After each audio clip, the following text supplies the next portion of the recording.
The red-hot Cleveland Browns, winners of 3 straight, host the Detroit Lions on Sunday. Detroit is installed as a 1-point favorite on BETDAQ, 44 the total in this game. Now, 3 weeks ago, everybody wrote off the Browns when they traded Trent Richardson for draft picks, people saying they were tanking the season, did not care about winning, and they've responded by winning 3 straight. However, the person who sparked that turnaround on offense, quarterback Brian Hoyer, was lost for the season when he injured his knee last week. In the Browns' first 2 games, with Brandon Weeden under center, they were not good at all on offense. They combined for 16 points in those 2 games. Hoyer came in, gave them an instant spark, but he's gone now. Weeden is back under center, which is why I have real concerns for the Cleveland Browns here on Sunday. I think they might be a little overvalued in this spot.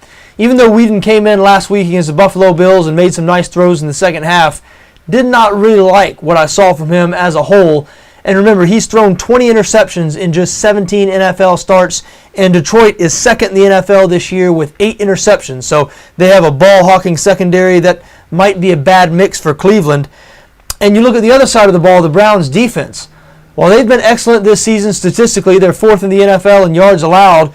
You look at the teams they've played, they have only faced one offense that ranks in the top half of the league in total offense, and that's the Buffalo Bills, who currently rank 14th in total offense. No one would ever confuse the Bills' offense with Denver or New Orleans or even Detroit, who rank in the top 10 in both yards per game and points per game. So this will be by far the stiffest test the Cleveland defense has faced this season. And I'm just not sure if I like their chances, especially considering their situation on offense now with Brandon Weeden under center. Now, it is worth mentioning that Detroit's injury situation at the wide receiver position, Nate Burleson will miss his 3rd straight game with that broken arm, and Calvin Johnson, the best receiver in the league, set out last week's game unexpectedly with a knee injury. He is questionable for this game.